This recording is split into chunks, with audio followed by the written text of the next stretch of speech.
Mais uma vez estamos aqui reunidos e felizes por estar recebendo você novamente no nosso canal.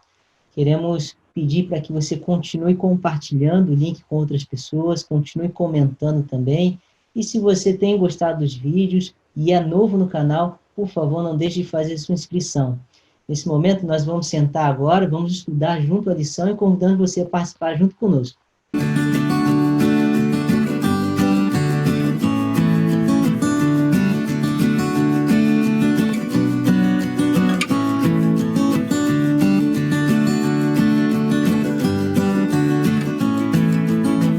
Muito bem, vamos então iniciar o estudo de hoje com uma oração, como sempre fazemos. Temos aqui a ajuda do Ricardo, vou pedir para que ele faça então essa oração nesse momento. Por favor, pastor. Ok, vamos orar? Feche seus olhos. Senhor Deus, nesse momento nós queremos ouvir a Tua voz por meio da Tua palavra. E que a lição da Escola Sabatina nos proporcione um estudo profundo das Sagradas Letras, das Sagradas Escrituras.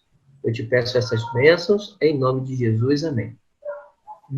Bom, hoje o título do nosso estudo é Aplicando a Palavra de Deus. Eu acho que é importante a gente começar, então, explicando que existe uma grande diferença entre você estudar, interpretar a palavra e aplicar. Quando nós estudamos a Palavra de Deus, nós estamos lendo ali um texto. E quando a gente vai ler um texto, existe apenas uma única interpretação. Agora, a maneira de aplicar aquele texto em nossa vida, ela pode variar de muitas formas. Então, um exemplo claro, quando a Bíblia diz assim, ó, que nós devemos amar o nosso próximo, a interpretação é única. Nós devemos amar as pessoas. Agora, a maneira como você demonstra esse amor, ela pode ser aplicada de diversas maneiras. Você pode amar respeitando, você pode amar doando alimento, você pode amar de diversas maneiras. Então, perceba que a aplicação é uma parte prática e ela depende de uma boa interpretação da Bíblia.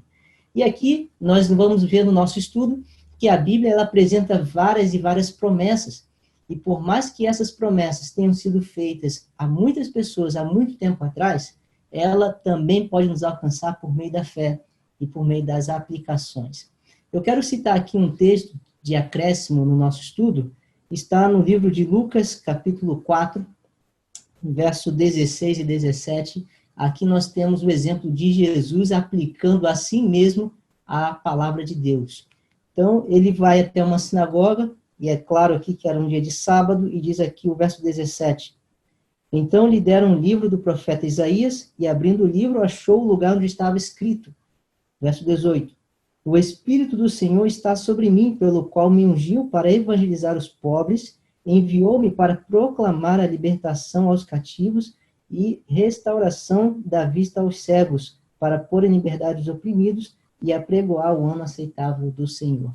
Cristo, então, ele lê a palavra de Deus, ele consegue interpretar que aquele texto se referia à obra exclusiva do Messias, e ele agora aplica a sua vida de maneira correta. Se você quer aplicar a palavra de Deus de modo correto, você precisa também se dedicar ao estudo correto da palavra de Deus. Agora, eu quero pedir a ajuda aqui do meu amigo Ricardo. Nos ajude, Ricardo, a entender um pouco melhor as aplicações que a gente pode adquirir por meio da Bíblia, do estudo da Bíblia. Ok, Lucas, eu quero utilizar duas passagens do nosso guia de estudo, da nossa lição, que está na pergunta de número 5, que fala sobre Hebreus, capítulo 3, verso 19, e Mateus, capítulo 13, verso 58. E esses dois versos estão dentro de um contexto de fé, sendo que nós vamos aprender aqui por contraste. Olha o que diz Hebreus, capítulo 3, verso 19. Vemos, pois, que não puderam entrar por causa da incredulidade. O que seria a interpretação desse texto? De quem que o texto está falando? Não puderam entrar por causa da incredulidade. Isso nos faz lembrar o povo de Israel lá no deserto.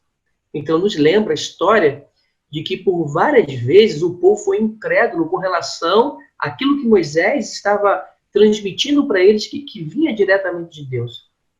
E por causa dessa incredulidade, pela falta de fé, por não crer, eles não puderam entrar na Canaã terrestre. E isso me faz fazer uma aplicação do texto. Qual é a aplicação? Se eu e você não crermos de que Cristo fez a promessa que vai voltar para nos buscar, nós também não poderemos entrar na Canaã celestial. Então veja que a fé, a crença, Jesus falou que a salvação está baseada na fé, por aquele que crê. João 3,16 é um lindo texto conhecido por muitos, que Deus deu o seu Filho para que todo aquele que crê não pereça, mas tenha vida eterna. Então, assim como o povo no deserto não entrou porque não creu, foram incrédulos, assim também não irão entrar nas mansões celestiais aqueles que não creem. Os incrédulos não entrarão no reino que já está preparado.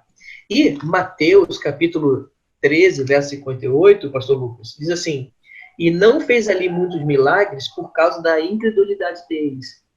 O que seria a interpretação do texto? Jesus está na cidade de Nazaré, é só nós lermos o contexto imediato. Ali em Nazaré, os que estavam em Nazaré não estavam crendo que Jesus era o Messias. E por falta dessa fé, por questão da incredulidade deles, Jesus não pôde realizar mais milagres. Então veja que a nossa falta de fé cria uma barreira para que os milagres, para que as promessas se cumpram em nossa vida. Então, meus queridos amigos, vamos crer nas promessas de Deus, vamos ser humildes, né? Submissos à palavra de Deus e vamos experimentar a palavra em nossa vida para que possamos viver e possamos também desfrutar das lindas verdades e promessas que Deus fez no passado, mas que esses princípios se tornem importantes e relevantes para nós hoje. É verdade. Pastor, você falou algo muito importante, né? A palavra é repleta de promessas, mas a gente só vai alcançar essas promessas se tivermos esse elemento fundamental, a fé. Ela deve estar sempre bem presente na nossa vida. Que o nosso relacionamento com Deus possa ser cada vez mais abundante e crescente, para que a nossa fé seja firme, solidificada e que a gente alcance as promessas do Senhor. Querido amigo, nosso desejo é que você seja abençoado por Deus nesse dia e continue estudando a Bíblia conosco. Até amanhã.